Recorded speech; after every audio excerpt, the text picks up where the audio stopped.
ಮೌರ್ಯ ಸಾಮ್ರಾಜ್ಯ. ಮಗಧ ಸಾಮ್ರಾಜ್ಯದ ಅವನತಿಗೆ ಕಾರಣವಾದಂತಹ ಸಾಮ್ರಾಜ್ಯ ಯಾವುದು ಅಂದ್ರೆ ಅದು ಮೌರ್ಯರು ಅಂತ ನಿಮ್ಗೆಲ್ರಿಗೂ ಗೊತ್ತಿದೆ, ಎಲ್ಲರೂ ತಿಳ್ಕೊಂಡಿದ್ದೀರಿ. ಅದೇ ರೀತಿಯಾಗಿ ಇಲ್ಲಿ ಭಾರತದ ಫಸ್ಟ್ ಸಾಮ್ರಾಜ್ಯ ಯಾವುದು ಅಂದ್ರೆ ಅದು ಮೌರ್ಯ ಸಾಮ್ರಾಜ್ಯ. ಸರ್ ಹಾಗಾದ್ರೆ ಮೌರ್ಯ ಸಾಮ್ರಾಜ್ಯಕ್ಕಿಂತ ಮೊದಲು ಯಾರು ನಮ್ಮ ಭಾರತದಲ್ಲಿ ರೂಲ್ ಮಾಡ್ತಾ ಇರ್ಲಿಲ್ವಾ ಅಂತ ನಿಮ್ಗೆ ಕ್ವಶನ್ ಇರುತ್ತೆ, ಹೌದಲ್ವಾ? ಸರ್ ಹಾಗಾದ್ರೆ ಮೌರ್ಯ ಸಾಮ್ರಾಜ್ಯವನ್ನ ನಾವು ಭಾರತದ ಮೊಟ್ಟ ಮೊದಲ ಸಾಮ್ರಾಜ್ಯ ಅಂತ ಯಾಕೆ ಕರಿತೀವಿ? ಕ್ವಶನ್ ಇದೆಯಲ್ವಾ ನಿಮ್ಗೆ? ಓಕೆ, ಮುಂದಿನ ತರಗತಿಗಳಲ್ಲಿ ನಿಮ್ಗೆ ಗೊತ್ತಾಗುತ್ತೆ, ನೋಡ್ತಾ ಹೋಗಿ ಕಂಟಿನ್ಯೂಸ್. ಸರ್ ಹಾಗಾದ್ರೆ ಭಾರತದ ಮೊಟ್ಟ ಮೊದಲ ಸಾಮ್ರಾಟ ಯಾರು, ಫಸ್ಟ್ ಸಾಮ್ರಾಟ ಯಾರು ಅಂತ ಕೇಳಿದ್ರೆ ಚಂದ್ರಗುಪ್ತ ಮೌರ್ಯ ಅಂತ ಹೇಳಿರ್ತೀವಿ. ಸರ್ ಹಾಗಾದ್ರೆ ಚಂದ್ರಗುಪ್ತ ಮೌರ್ಯನಿಗಿಂತ ಭಾರತದಲ್ಲಿ ಯಾರು ಅರಸರು ಇರ್ಲೇ ಇಲ್ವಾ? ಹೌದಲ್ವಾ? ನಾವೆಲ್ಲ ಓದಿರ್ತೀವಿ ಸರ್. ಹಾಗಾದ್ರೆ ಮಗಧ ಎಂಪೈರ್ ಅಂತ ಓದಿರ್ತೀವಿ. ಸರ್ ಅದಕ್ಕೆ ಹಾಗಾದ್ರೆ ಮೊಟ್ಟ ಮೊದಲ ಸಾಮ್ರಾಜ್ಯ ಅಂತ ಯಾಕೆ ಕನ್ಸಿಡರ್ ಮಾಡಿಲ್ಲ? ಈ ಮೌರ್ಯ ಸಾಮ್ರಾಜ್ಯವನ್ನೇ ಭಾರತ ಮೊಟ್ಟ ಮೊದಲ ಸಾಮ್ರಾಜ್ಯ ಅಂತ ಯಾಕೆ ಕನ್ಸಿಡರ್ ಮಾಡಿದ್ದಾರೆ? ಓಕೆ, ಇದಕ್ಕೆ ಆನ್ಸರ್ ಗೊತ್ತಿದ್ರೆ ಯಾರಾದ್ರೂ ಕಮೆಂಟ್ ಮಾಡ್ರಿ, ಇಲ್ಲಾಂದ್ರೆ ನಾಳೆ ಕ್ಲಾಸ್ ಅಲ್ಲಿ ನಾನು ಹೇಳ್ಕೊಟ್ಟಿರ್ತೀನಿ. ಕ್ಲಿಯರಾ? ಆಮೇಲೆ ಇಲ್ಲಿ ಮೌರ್ಯ ಸಾಮ್ರಾಜ್ಯದ ಸ್ಥಾಪನೆಗೆ ಸಹಾಯ ನೀಡಿದಂತಹ ಗುರು ಯಾರು ಅಂತ ಕೇಳ್ತಾರೆ. ಅದು ಎಲ್ರಿಗೂ ಗೊತ್ತಿರ್ತಕ್ಕಂಥ ಹೆಸರು ಏನಿದೆ, ಹೆಸರು ಕೌಟಿಲ್ಯ. ಸರ್ ಹಾಗಾದ್ರೆ ಕೌಟಿಲ್ಯ ಏನೇನ್ ಕರಿತಿದ್ರಿ ಸರ್? ಕೌಟಿಲ್ಯ ಹೆಸರು ಏನೇನಿದಾವು ಗೊತ್ತಿದೆಯಲ್ವಾ ನಿಮ್ಗೆ? ಗೊತ್ತಿದ್ದವ್ರು ಕಮೆಂಟ್ ಮಾಡ್ರಿ. ಓಕೆ, ಅದೇ ರೀತಿಯಾಗಿ ಇಲ್ಲಿ ಸರ್ ಈ ಮೌರ್ಯ ಸಾಮ್ರಾಜ್ಯದ ಸ್ಥಾಪಕರು ಯಾರು ಅಂತ ನಿಮ್ಗೆ ಈಗಾಗಲೇ ಗೊತ್ತಾಗಿದೆ ಅನ್ಸುತ್ತೆ. ಯಾಕಂದ್ರೆ ಮೊಟ್ಟ ಮೊದಲ ಸಾಮ್ರಾಟ ಅಂತ ಯಾರಿಗೆ ಕರಿತೀವಿ? ಚಂದ್ರಗುಪ್ತ ಮೌರ್ಯ ಅವರನ್ನೇ ಕರಿತೀವಿ. ಹಾಗಾಗಿ ಸಾಮ್ರಾಟ ಅಂದ್ರೆ ಇದು ಮೌರ್ಯ ಸಾಮ್ರಾಜ್ಯದ ಸ್ಥಾಪಕರು ಕೂಡ ಯಾರಾಗಿರ್ತಾರೆ? ಇವರೇ ಆಗಿರ್ತಾರೆ. ಯಾರ ಹೆಸರು? ಚಂದ್ರಗುಪ್ತ ಮೌರ್ಯ. ಬರ್ಕೊಳ್ಳಿ, ಚಂದ್ರಗುಪ್ತ ಮೌರ್ಯ. ಓಕೆ ಸರ್, ಇವ್ರ ರಾಜಧಾನಿ ಯಾವುದು ಸರ್? ಈ ಮೌರ್ಯರ ರಾಜಧಾನಿ ಯಾವುದು ಅಂದ್ರೆ ನಿಮ್ಗೆಲ್ರಿಗೂ ಗೊತ್ತಿದೆ, ಅದು ಯಾವುದು? ಪಾಟಲಿಪುತ್ರ. ಸರ್ ಪಾಟಲಿಪುತ್ರ ಸರ್ ಎಲ್ಲ ಬರುತ್ತೆ ಅಂತ ಕ್ವಶನ್ ಇರುತ್ತೆ. ಸರ್ ಇಲ್ಲಿ ಬಿಹಾರ ರಾಜ್ಯ ಕಾಣಿಸ್ತಾ ಇದೆಯಲ್ವಾ? ಇಲ್ಲಿ ಈ ಬಿಹಾರ ರಾಜ್ಯವನ್ನ ಕಾಣಿಸ್ತಾ ಇದೆಯಲ್ವಾ ಇವಾಗ? ಅಂದ್ರೆ ಇವಾಗ ಪ್ರಸ್ತುತವಾಗಿ ಈ ಬಿಹಾರ ರಾಜ್ಯದಲ್ಲಿ ಬರ್ತೈತಿ ಯಾವುದು? ಪಾಟಲಿಪುತ್ರ ಅಂತ.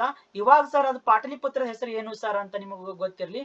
ಪಾಟಲಿಪುತ್ರದ ಇವಾಗಿನ ಹೆಸರು ಏನು, ಯಾರಾದ್ರೂ ಹೇಳ್ತೀರಾ? ಪಾಟ್ನಾ ಅಂತ ಕರಿತೀವಿ. ಏನಂತ ಕರಿತೀವಿ? ಇವಾಗ ಬಿಹಾರದ ರಾಜಧಾನಿ ಕೂಡ ಅದನ್ನೇ ಆಗಿದೆ, ಯಾವುದು? ಪಾಟ್ನಾ. ಸರ್ ಇವ್ರದ್ದು ರಾಜಧಾನಿ ಎಲ್ಲಿತ್ತು ಅಂದ್ರೆ ಇಲ್ಲಿ ಬಿಹಾರ ರಾಜ್ಯದಲ್ಲಿತ್ತು. ಇಲ್ಲಿನೇ ಇವರು ತನ್ನ ಕೇಂದ್ರವನ್ನ ಮಾಡ್ಕೊಂಡು ಆಡಳಿತವನ್ನ ಮಾಡ್ತಾರೆ. ಯಾರು? ಮೌರ್ಯರು. ಸರ್ ಹಾಗಾದ್ರೆ ಇವ್ರದ್ದು ರಾಜಧಾನಿ ಗೊತ್ತಾಯ್ತು ಸರ್, ಯಾವುದು? ಪಾಟಲಿಪುತ್ರ. ಮೌರ್ಯರ ರಾಜಧಾನಿ ಯಾವುದು ಹೇಳ್ರಿ ಪ್ರತಿಯೊಬ್ರು? ಪಾಟಲಿಪುತ್ರ. ಸರ್ ಹಾಗಾದ್ರೆ ಇವ್ರದ್ದು ಲಾಂಛನ ಯಾವ್ದಾಗಿತ್ತು ಸರ್? ಇವ್ರದ್ದು ಲಾಂಛನ. ಸರ್ ಇವ್ರದ್ದು ಲಾಂಛನ ಯಾವ್ದಾಗಿತ್ತು ಅಂದ್ರೆ ನವಿಲು ಮತ್ತು ಧರ್ಮಚಕ್ರ. ಯಾವ್ದಾಗಿತ್ತು? ನವಿಲು ಮತ್ತು ಧರ್ಮ ಚಕ್ರ. ವೆರಿ ವೆರಿ ಇಂಪಾರ್ಟೆಂಟ್, ನವಿಲು ಮತ್ತು ಧರ್ಮಚಕ್ರ. ನವಿಲು ಮತ್ತು ಧರ್ಮಚಕ್ರ ಏನಿರುತ್ತೆ? ಇವ್ರದ್ದು ಮೌರ್ಯರದ ರಾಜ ಲಾಂಛನ ಆಗಿರುತ್ತೆ, ಧರ್ಮ ಚಕ್ರ.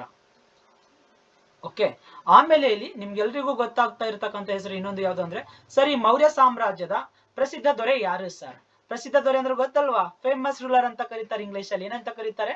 Famous ruler. ಸರ್ ಹಾಗಾದ್ರೆ ಇವ್ರದ್ದು ಫೇಮಸ್ ರೂಲರ್ ಯಾರಾಗಿದ್ರು ಸರ್? ಫೇಮಸ್ ರೂಲರ್ ಯಾರಾಗಿದ್ರು ಅಂದ್ರೆ ಎಲ್ರಿಗೂ ಗೊತ್ತಿದೆ ಹೆಸರು, ಯಾರು? ಅಶೋಕ. ಕಿಂಗ್ ಅಶೋಕ, ಗ್ರೇಟ್ ಅಶೋಕ ಅಂತಾನು ಕೂಡ ಕರಿತೀವಿ. ಇವರೇ ಅಶೋಕ ಚಕ್ರವರ್ತಿ ಏನಾಗಿರ್ತಾರೆ? ಇವರು ಮೌರ್ಯ ಸಾಮ್ರಾಜ್ಯದ ಪ್ರಸಿದ್ಧ ದೊರೆ ಆಗಿರ್ತಾರೆ, ನೆನಪಿರ್ಲಿ.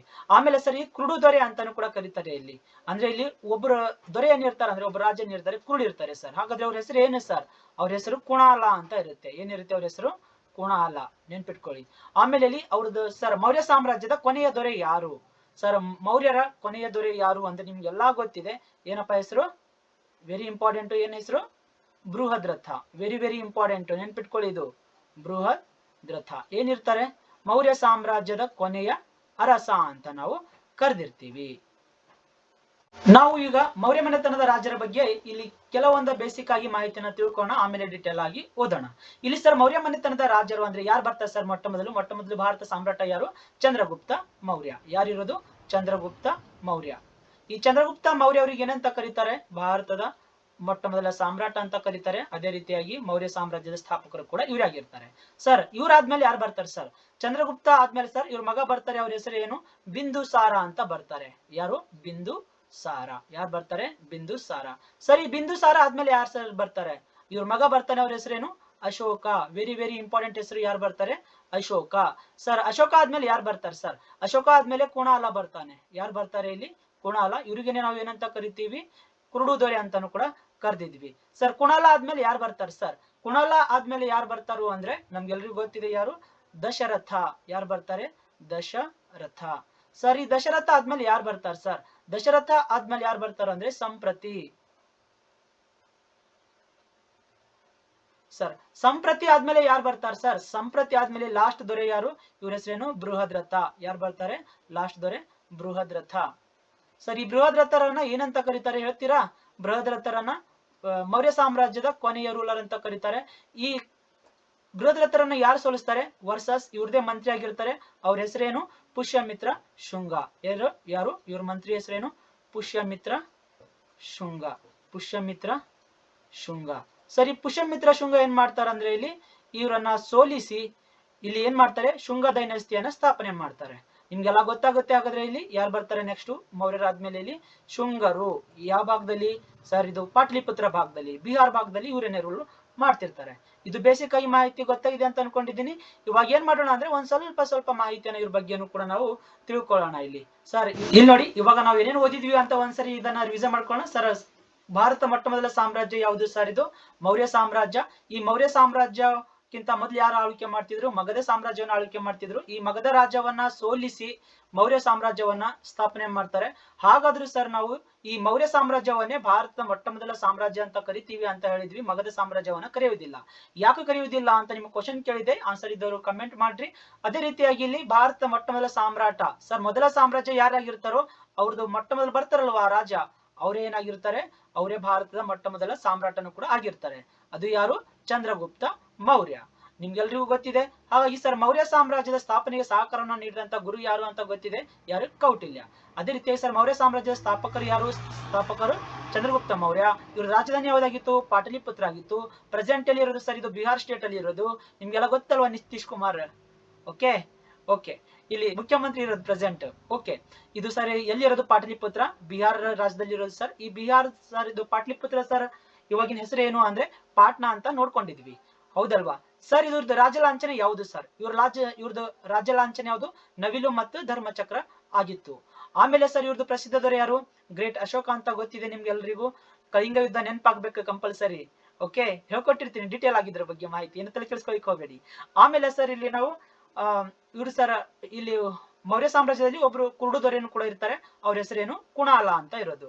ಆಮೇಲೆ ಇವ್ರದ್ದು ಕೊನೆ ದೊರೆ ಯಾರು? ಬೃಹದ್ರಥ. ಸರ್ ಈ ಬೃಹದ್ರಥವನ್ನ ಸರ್ ಯಾರು ಕೊಲೆ ಮಾಡಿದ್ರು? ಯಾರು ಕೊಲೆ ಮಾಡಂಗಿಲ್ಲ, ಇವ್ರದ್ದು ಮಂತ್ರಿ ಆಗಿರ್ತಾರೆ ಒಬ್ರು. ಯಾರು? ಅವ್ರ ಹೆಸರೇನು? ಪುಷ್ಯಮಿತ್ರ ಶುಂಗ ಅಂತ ಮಂತ್ರಿ. ಈ ಮಂತ್ರಿ ಏನ್ ಮಾಡ್ತಾರಂದ್ರೆ ಈ ನಮ್ದು ಬೃಹದ್ರಥರನ್ನ ಕೊಲೆ ಮಾಡ್ತಾರೆ. ಕೊಲೆ ಮಾಡಿ ಏನ್ ಮಾಡ್ತಾರೆ? ಇಲ್ಲಿ ಇದು ಶುಂಗ ಸಾಮ್ರಾಜ್ಯವನ್ನ ಅಂದ್ರೆ ಶುಂಗ ಡೈನಸ್ಟಿಯನ್ನ ಸ್ಥಾಪನೆ ಮಾಡ್ತಾರೆ. ಏನ್ ಮಾಡ್ತಾರೆ? ಶುಂಗ ಡೈನಸ್ಟಿಯನ್ನ ಸ್ಥಾಪನೆ ಮಾಡ್ತಾರೆ. ಇದು ನೆನಪಿರ್ಲಿ. ಓಕೆ, ಇವಾಗ ನಾವ್ ಏನ್ ನೋಡ್ಕೊಳ್ಳೋಣ ಅಂದ್ರೆ ಇವಾಗ ನಾವಿಲ್ಲಿ ಮೌರ್ಯರ ಸಮಕಾಲೀನವ್ರು ಯಾರ್ಯಾರಿದ್ರು ಅಂತ ನೋಡ್ಕೊಳ್ಳೋಣ. ಸರ್ ಇಲ್ಲಿ ಮೌರ್ಯರು ಇದು ಫುಲ್ ಇಲ್ಲಿ ಏನ್ ಕಾಣಿಸ್ತಾ ಇದೆ ನೋಡಿ, ಇಲ್ಲಿ ಈ ರೀತಿ ಮಾರ್ಕ್ ಮಾಡಿದ್ದಿಲ್ಲಿ. ಇಲ್ಲಿ ಇದು ಎಲ್ಲಾನು ಕೂಡ ಯಾರ ಸಾಮ್ರಾಜ್ಯ ಇರೋದು? ಮೌರ್ಯ ಸಾಮ್ರಾಜ್ಯ ಇರೋದು.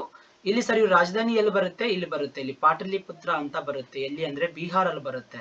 ನಿಮ್ಗೆಲ್ಲ ಗೊತ್ತಿದೆ ಯಾವುದು? ಪಾಟಲಿಪುತ್ರ ಅಂತ ಬರುತ್ತೆ, ನಿಮ್ಗೆಲ್ಲ ಗೊತ್ತಿರೋದು. ಆಮೇಲೆ ಇಲ್ಲಿ ಸರ್ ಇವ್ರದ್ದು ಸಮಕಾಲೀನವ್ರು ಯಾರಿದ್ರು ಅಂದ್ರೆ ಇಲ್ಲಿ ಚೇದಿಗಳ ಅಂತ ಬರ್ತಾರೆ. ಕಳಿಂಗ ರೀಸನ್ ಅಂದ್ರೆ ಒರಿಸ್ಸಾ ಇದೆ ಅಲ್ವಾ, ಇವಾಗ ಒರಿಸ್ಸಾದ ಹಿಂದಿನ ಹೆಸರು ಏನಿತ್ತು? ಕಳಿಂಗ ಇತ್ತು. ಅಲ್ಲಿ ಚೇದಿಗಳು ರೂಲ್ ಅನ್ನ ಮಾಡ್ತಾ ಇದ್ದಿದ್ರು.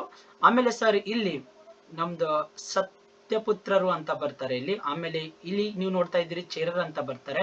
ಆಮೇಲೆ ಇಲ್ಲಿ ಪಾಂಡ್ಯರು ಅಂತ ಬರ್ತಾರೆ. ಆಮೇಲೆ ಇಲ್ಲಿ ಚೋಳರು ಅಂತ ಬರ್ತಾರೆ. ಇವರೆಲ್ಲರೂ ಯಾರಿದ್ರು? ಇವರೆಲ್ಲರೂ ಮೌರ್ಯರ ಸಮಕಾಲೀನವರು. ಇವ್ರ ಬಗ್ಗೆ ಡಿಟೇಲ್ ಆಗಿ ಮುಂದಿನ ತರಗತಿಗಳಲ್ಲಿ ನಾವು ಓದೋಣ. ಇದು ಜಸ್ಟ್ ನಿಮ್ಗೆ ಬೇಸಿಕ್ ಏನೇನು ಮಾಹಿತಿ ಕೊಡ್ಬೇಕು ಅಂತ ಇಲ್ಲಿ ಅಂದ್ರೆ ನಾನು ಅಡ್ವಾನ್ಸ್ ಲೆವೆಲ್ ಅಲ್ಲಿ ಕ್ಲಾಸ್ ಮಾಡಬೇಕು ಅಂದ್ರೆ ಏನೇನ್ ಮಾಹಿತಿ ಕೊಡಬೇಕು, ಹಾಗಾಗಿ ಇಲ್ಲಿ ಸ್ವಲ್ಪ ಮಾಹಿತಿಯನ್ನು ಕೊಡ್ತಾ ಇದ್ದೀನಿ. ಎಲ್ಲರೂ ನೋಟ್ಸ್ ಮಾಡ್ಕೊಳ್ಳಿ, ಬರೀರಿ, ಪ್ರಾಕ್ಟೀಸ್ ಮಾಡ್ರಿ. Thank you.